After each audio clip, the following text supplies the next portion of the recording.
Huge reporting from Shams Charania that the Suns are trading 15-time All-Star Kevin Durant to the Rockets for Jalen Green, Dylan Brooks' first-round pick in 5 seconds. No. Wait.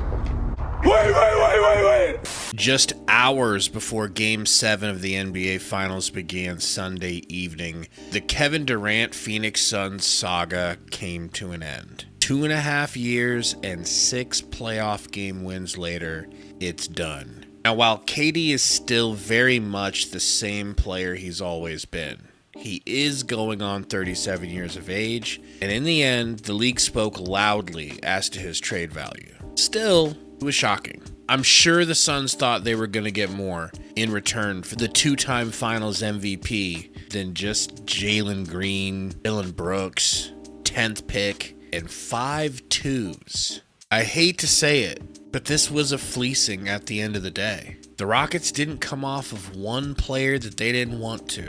The 10th pick is the only saving grace. We need to talk about Jalen Green. But first, hit the like button for me and tell me in the comments, what did you initially think about the Suns acquiring Jalen Green? Here's the thing. He's gained a bad reputation lately due to a lack of consistency. There's no doubt about that.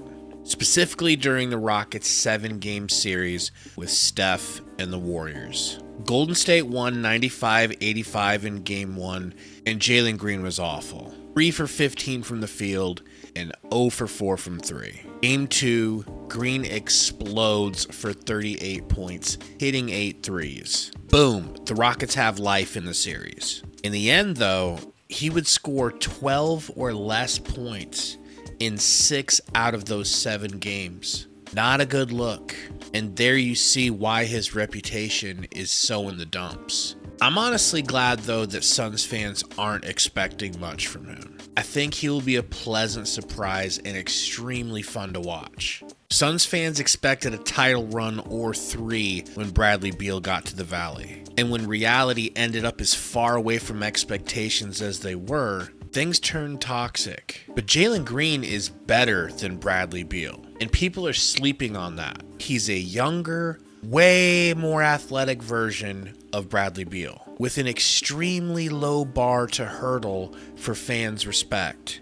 The fact that he's healthy most of the time alone will be endearing. But the biggest thing here is that he's only 23 years old. So you have to ask yourself, is 23 years old too late to improve? Could his mostly poor playoff performances have been a symptom of not being ready for that moment at such a young age? We never saw Devin Booker playing in the playoffs against the Warriors at age 23. Could the Warriors have shut him down with their playoff intensity? I don't know.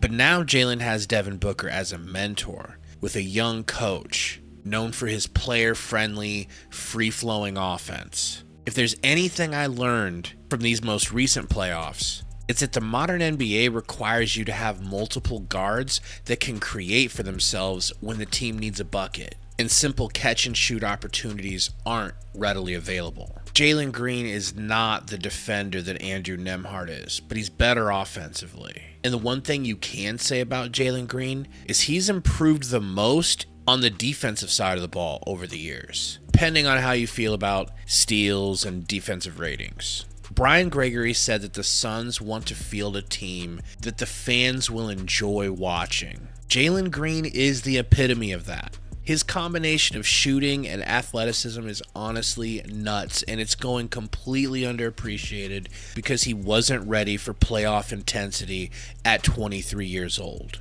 Would I have liked to have had Jabari Smith Jr. instead?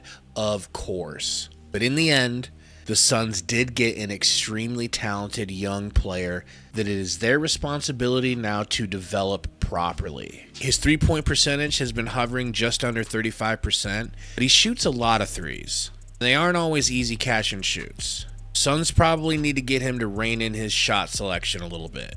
Other than that, his game speaks for itself. You see the athleticism and scoring ability. It just comes down to whether or not you think he's peaked at 23 years old. I personally don't think that's how it works. But hey, we're going to find out. Thanks for hanging out. We'll see you guys soon.